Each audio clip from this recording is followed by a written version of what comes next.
Oke, mari kita langsung bedah ini. Hari ini kita menyelami sumber-sumber dari Anda tentang momen krusial itu saat bangsa Eropa pertama kali berlayar ke Nusantara.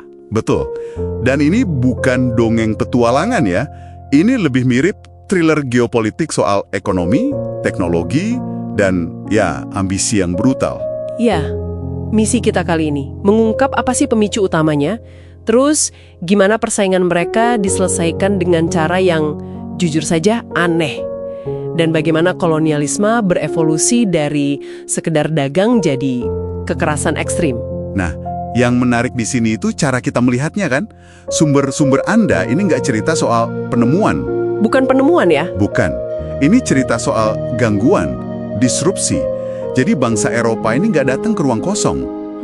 Mereka itu menerobos masuk ke jaringan perdagangan global yang sudah sangat mapan, sudah canggih. Kedatangan mereka ini ya memicu guncangan yang mengubah segalanya, benar. Dan pemicu guncangan itu ternyata sangat spesifik ya menurut sumber Anda. Jatuhnya Konstantinopel pada 1453. Tepat. Saya selalu mikir ini murni soal agama, perang salib, dan semacamnya. Tapi ternyata lebih mirip krisis rantai pasokan global zaman sekarang ya. Persis. Jalur darat rempah-rempah tiba-tiba putus total. Nah, narasi agama itu, apa ya, itu bungkusnya. Oh, jadi cuma packaging? Betul, betul. Buat dijual ke publik dan para raja. Tapi di balik layar ini murni soal angka. Akses ke lada, cengkeh, itu tiba-tiba terancam. Jadi respons mereka bukan perang, tapi inovasi. Inovasi radikal. Didorong teknologi baru kan? Ada kapal karavel, kompas, astrolab. Semuanya buat cari jalur laut baru. Ini murni soal gold, soal keuntungan. Inovasi itu lalu melahirkan persaingan sengit kan? Portugal lewat timur, Spanyol terpaksa cari jalur barat. Betul. Dan akhirnya, dua raksasa Katolik ini ketemu di ujung dunia, di Maluku.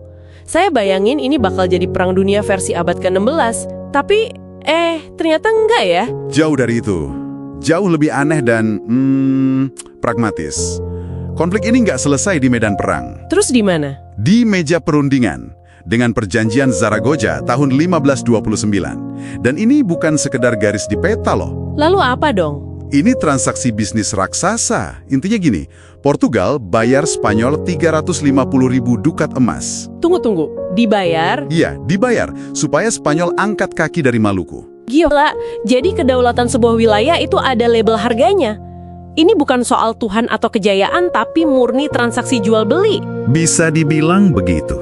Portugal membeli hak monopoli, Spanyol dapat uang tunai buat bangun koloni di Filipina. Ini semacam merger and acquisition tingkat negara. Contoh awal komersialisasi kedaulatan. Tepat sekali. Tapi jangan kira penguasaan mereka mulus. Sumber Anda juga menyoroti perlawanan lokal yang luar biasa. Nah, ini dia. Saya terkesima dengan kisah Sultan Ba'abula dari Ternate. Ah ya, Setelah ayahnya dibunuh Portugis, dia nggak cuma melawan. Dia bangun aliansi raksasa dari Maluku, Jawa, sampai Melayu. kekuatan yang masif sekali.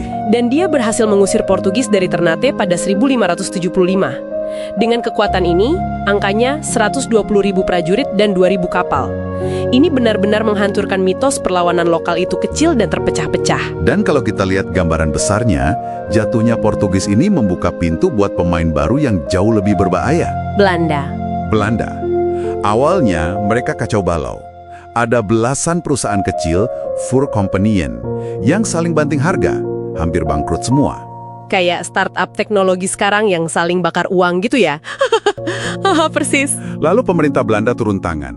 Mereka paksa semua perusahaan itu merger jadi satu. VOC tahun 1602. Apa bedanya VOC? Fundamental bedanya. VOC itu bukan cuma perusahaan dagang. Dia itu korporasi negara pertama di dunia. Korporasi negara. Iya. Diberi hak monopoli dagang sekaligus kekuatan militer. Bisa perang, bikin perjanjian, bangun benteng. Tujuannya bukan lagi pos dagang, tapi monopoli total atas produksi. Sebuah perusahaan dengan tentara sendiri? Dan logika korporasi ini yang tujuannya efisiensi dan laba maksimal membawa kita ke babak paling kelam. Betul. Kepulauan Banda. Untuk menguasai 100% produksi pala, VOC di bawah Jan Pieterszoon Koen melakukan genosida sistematis terhadap penduduk Banda tahun 1621. Itu titik baliknya. Momen mengerikan di mana logika bisnis bertemu kekerasan ekstrim. Ini transisi dari model dagang ke model penguasaan total.